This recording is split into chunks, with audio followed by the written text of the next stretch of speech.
Hi, I'm Rashid. I believe most of you have seen my face before, since this is the second time I'm appearing in a video about the same product.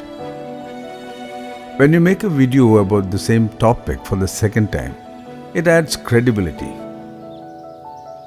Many people have come to me asking questions, so I decided to make a second part video.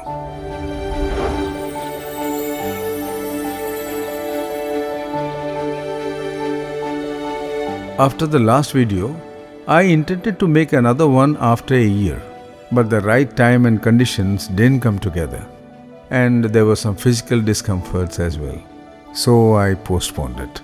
Now I'm shooting this video on December 24th, 2023. Tomorrow is Christmas. This video is being shot in front of my house, in a place that I mentioned in my previous video. The profit I gained from this place is actually quite significant. The experience I gained from cultivating pepper is what I consider a real profit. The monetary gain is secondary. The real gain is the experience. Over the past 3 years, I have learned a lot, and I can confidently say that pepper cultivation has been one of the most successful farming experiences. With proper care, I don't believe there is another crop that can match it. I base this on my personal 3-year experience. As we observe and analyze the situation, we begin to understand the challenges.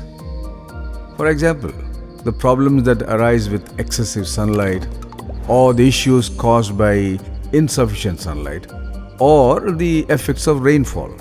This time we didn't have much rain, which caused some difficulties.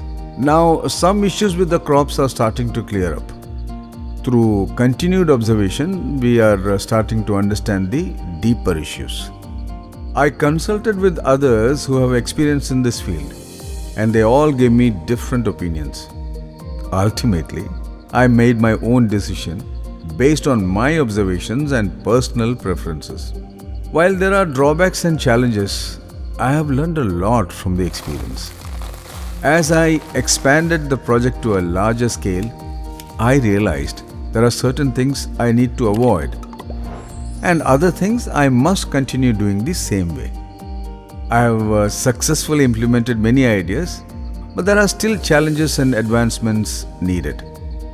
Now, moving forward, I need to make certain adjustments, such as increasing the height and reducing the distance between plants. In the area where I am working now, the land is cooler, which results in slower growth and fewer fruits. This is due to the lack of sunlight compared to areas with better exposure. We need to adjust the plantation layout accordingly. This is part of my ongoing experiment, and I believe that with the right conditions, I can achieve success. I have already invested money, and I'm confident that this will pay off in the long run. The key to successful pepper cultivation is to adapt to the changing weather patterns. Because of the unpredictable weather, it is necessary to harvest the pepper multiple times a year. In Kerala, for instance, even after a season of good weather, there will be times when the pepper becomes ripe and must be harvested quickly. This requires careful observation and timing. If you are planting in a lower altitude area, you may face difficulties due to reduced rainfall, which could slow the pepper's growth. However, at a minimum height of 12 to 15 feet, the crops are more likely to thrive.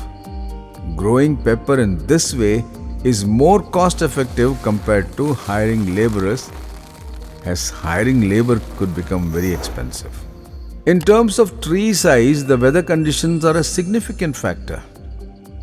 Different weather patterns result in varying tree sizes and growth rates. The problems rise from inconsistent rainfall, causing issues with the harvest. The fruits need to be picked when they are ripe, and careful drying is essential.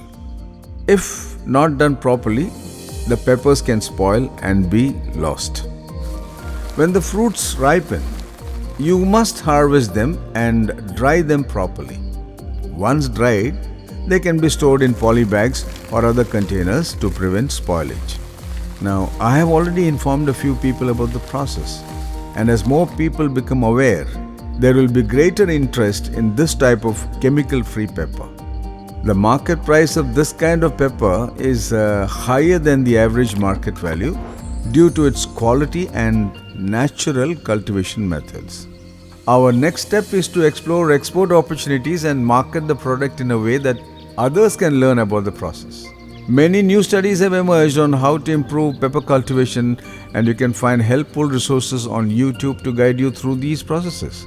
Once you understand the basics, it's important to take action and apply what works best for you. I have discussed this project with my team, including Liju and Manish, and we plan to continue working on this project with an expanded scope. I hope to share more details in the next video.